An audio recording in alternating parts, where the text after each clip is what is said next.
Baik Ibu, selamat pagi. Perkenalkan nama saya Yasinta Dewi Sartikandai. Saya dari kelas 2020H. Saya akan menjawab soal nomor 1 sampai 5. Mata kuliah strategi pembelajaran. Nomor 1 soalnya adalah, berdasarkan penjelasan pada video tersebut, apakah hal utama dalam sebuah pembelajaran?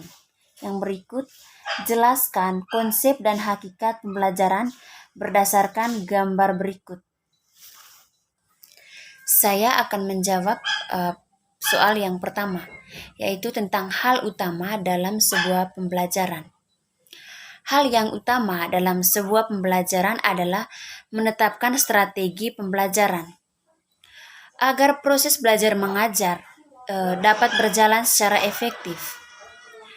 Di sini, guru memilih strategi yang baik untuk digunakan pada saat proses belajar mengajar. Tujuannya supaya proses belajar mengajar bisa berjalan dengan baik. Maka seorang guru harus menyiapkan taktik dalam mengajar. Nah, tujuannya agar siswa tidak cepat bosan selama kegiatan belajar mengajar berlangsung. Segala jenis taktik pembelajaran, metode pembelajaran, dan pendekatan pembelajaran adalah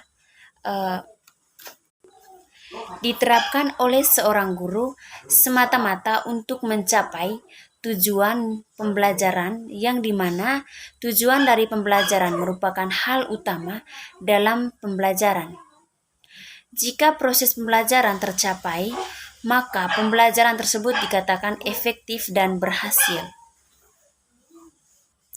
Tetapi jika tujuan pembelajaran tidak tercapai dengan baik, maka dapat dikatakan tidak efektif atau tidak berhasil. Jadi, tujuan yang utama dalam sebuah pembelajaran yang dilakukan oleh seorang guru adalah bagaimana cara atau strategi agar tujuan pembelajaran dapat tercapai.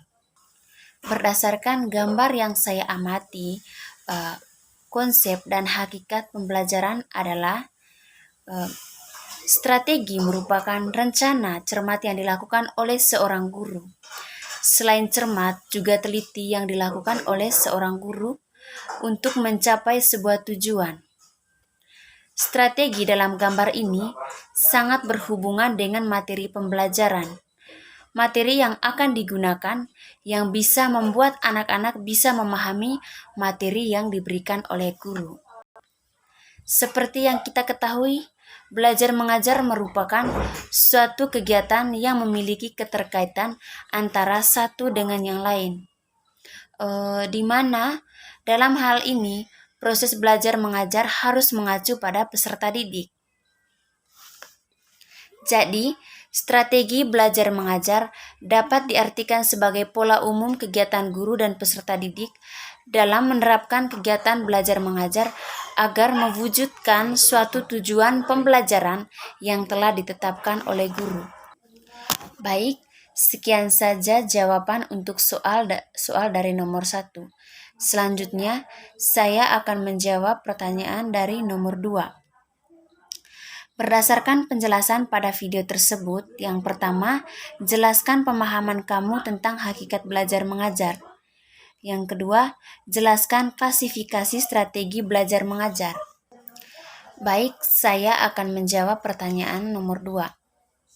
Yang pertama, berdasarkan pemahaman saya tentang hakikat belajar mengajar, di mana hakikat dari belajar mengajar merupakan suatu proses yang terpadu dalam suatu kegiatan, yaitu proses interaksi atau hubungan timbal balik antara guru dan peserta didik. Pada saat proses belajar mengajar berlangsung, di mana dalam hal ini ketika proses belajar mengajar berlangsung, ada proses interaksi antara guru dan peserta didik. Seperti yang kita ketahui, proses belajar mengajar tidak lari jauh dengan adanya interaksi antara guru dan peserta didik, di mana dalam proses belajar mengajar, gurulah yang menciptakan pembelajaran atau sebagai fasilitator. Perpaduan dari kedua unsur ini lahirlah edukatif dengan memanfaatkan bahan ajar sebagai media pembelajaran. Pada proses belajar mengajar terdapat 4 unsur, yaitu yang pertama adanya tujuan bahan ajar atau materi pembelajaran. Yang berikut metode, media, serta evaluasi penilaian. Yang berikut jelaskan klasifikasi strategi belajar mengajar.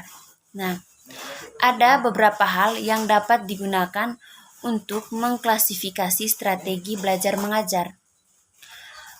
Pengklasifikasian yang dimaksud untuk dapat digunakan sebagai kerangka acuan guna memahami dan memilih secara lebih tepat serta menggunakannya secara efektif dalam pencapaian sistem pencapaian belajar mengajar. Ada beberapa jenis klasifikasi dalam strategi pembelajaran. Yang pertama, dapat ditinjau dari segi pengaturan guru dan peserta didik. Yang kedua, dapat ditinjau dari struktur peristiwa belajar mengajar. Yang ketiga, dapat ditinjau dari peran guru dan siswa dalam mengelola pesan. Yang keempat, dapat ditinjau dari proses pengelolaan pesan.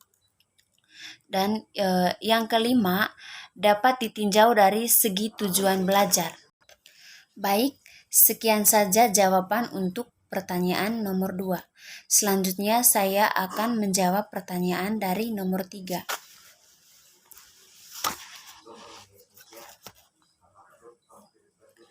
Berdasarkan penjelasan pada video tersebut, sebut dan jelaskan kembali macam-macam strategi pembelajaran. Baik, saya akan menjawab pertanyaan dari nomor 3. Berdasarkan penjelasan dari video yang saya nonton, ada macam-macam strategi pembelajaran. Yang pertama itu adalah strategi discovery learning. Nah, strategi discovery learning ini merupakan teori belajar yang didefinisikan sebagai proses pembelajaran yang terjadi bila pelajar tidak disajikan dengan pembelajaran dalam bentuk finalnya, tetapi diharapkan mengorganisasi sendiri. Yang kedua, strategi inquiry learning. Nah, strategi inquiry learning ini didefinisikan oleh Piaget sebagai pembelajaran yang mempersiapkan situasi bagi anak untuk melakukan eksperimen sendiri. Yang ketiga, strategi problem learning. Nah, dalam strategi ini, metode pembelajaran yang berkaitan dalam strategi ini metode pembelajaran yang bercirikan adanya permasalahan nyata sebagai konteks untuk para peserta didik bisa belajar berpikir secara kritis dan keterampilan memecahkan masalah dan memperoleh pengetahuan. Yang keempat, ada strategi project based learning. Nah, dalam strategi ini pembelajaran yang menggunakan proyek atau kegiatan sebagai media. Peserta didik melakukan eksplorasi, penilaian, sintesis, dan informasi untuk menghasilkan berbagai bentuk belajar. Dan yang kelima itu adalah strategi scientific learning. Nah, strategi ini dirancang sedemikian rupa agar peserta didik secara aktif dalam merumuskan masalah, mengajukan atau merumuskan hipotesis, mengumpulkan data dengan berbagai teknik, menganalisis data, menarik kesimpulan, dan mengomunikasikan konsep hukum atau prinsip yang ditemukan. Baik, sekian saja jawaban untuk soal nomor 3. Selanjutnya, saya akan menjawab pertanyaan dari nomor 4. Pertanyaannya adalah, berdasarkan video tersebut, jelaskan perbedaan ketiga pendekatan yang dijelaskan dalam video. Baik, saya akan menjelaskan kembali ketiga pendekatan tersebut. Yang pertama, pendekatan inquiry discovery approach.